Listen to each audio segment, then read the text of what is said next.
One of the main functions of this podcast is to bring you information that you might not otherwise see. I'm not doing hard-hitting journalism. I'm not a journalist. I'm not an activist either. When you realize that you're waking up from this. Hi, I'm Fox San Antonio's Jessica Headley. And I'm Ryan Wolf. Our greatest responsibility is to serve our Treasure Valley communities, the El Paso, Las Cruces communities, Eastern Iowa communities, Mid-Michigan communities.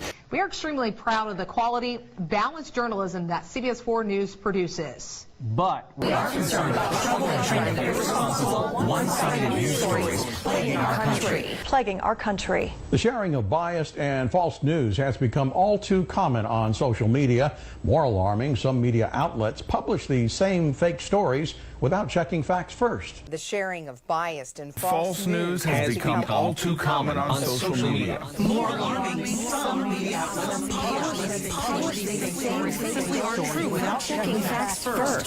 Unfortunately, some members of the media use their platforms to push their own personal bias and agenda to control exactly what people think. And this is extremely dangerous to our democracy. this is extremely dangerous to our democracy. This is extremely dangerous to our democracy. This is extremely dangerous to our democracy. This is extremely dangerous to our democracy. This is extremely dangerous to our democracy. This is extremely dangerous to our democracy.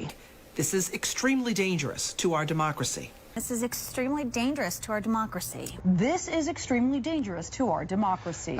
This is extremely dangerous to our democracy. This is extremely dangerous to our democracy. This is extremely dangerous to our democracy. This is extremely dangerous to our democracy. This is extremely dangerous to our democracy. This is extremely dangerous to our democracy.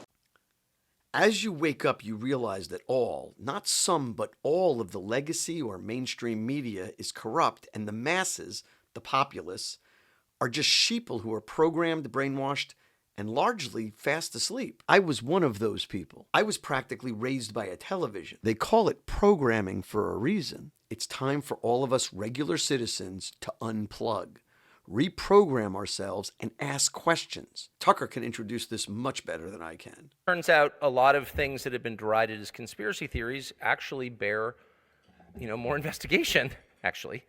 And given that, how do you feel about the prospects of a free and fair election in November in the United States? I think is that a fair summation? So I would say first to the phrase conspiracy theorist, which I'm certain has got to be a staple of your news media given the selection of questions I just received, that it's worth knowing the provenance of that phrase. It comes directly from the Central Intelligence Agency, actually, 1964. In the aftermath of the murder of our president, John Kennedy, in November of 63, there was a very famous and entirely fake investigation into it called the Warren Commission, and people who were reading it critically noticed anomalies, like they didn't want to investigate the guy who shot the lone gunman. You're like, what? And raised questions about it, and that phrase, conspiracy theorist, entered the lexicon in my country, and it was designed to shout down and shame people who ask legitimate questions. Now, that said, there are a ton of wackos out there, and a lot of them show up at my house, and they're nice people, but they're clearly a little touched by the Great Spirit. That's all right. I mean, there are crazy people for sure, but there are also far more people who just noticed, like, well, that doesn't make any sense. You told me it was safe and effective. How come I don't know anybody who died of COVID, but 4 people who were injured by the vax? Like, what? I just noticed that. What is that? And that's kind of where I started. Like, well, what is that? Shut up, racist or conspiracy theorist or whatever, lone, mass shooter or whatever this chick called me. So I think the first step is recognizing that that's a control tool. Those are not the responses of someone who seeks an honest adult conversation with you where you sort of share evidence and arrive at consensus. That's someone who believes that he can make you shut up like you would by yelling at your dog so he can go do something awful without you interfering with him. That's the truth, okay? So anyone who uses the term conspiracy theorist is by definition discredited in my view. Why don't you address the specifics of the claim I'm making, no matter what it is? The second thing I would say is I've lived long enough and covered the news long enough to not discount anything. It doesn't mean every theory is true. I hear some wacky theories. But given what we now know about so many different things, how can I in good faith just dismiss something out of hand? I just can't at this point. You have to stay curious, stay rational. I mean, I think people should always stay rational. Like, where's the evidence for it? If there's no evidence, it's probably not true, or you can't prove it. But stay open-minded. Now it's your turn to share this with anyone that you think might benefit from it.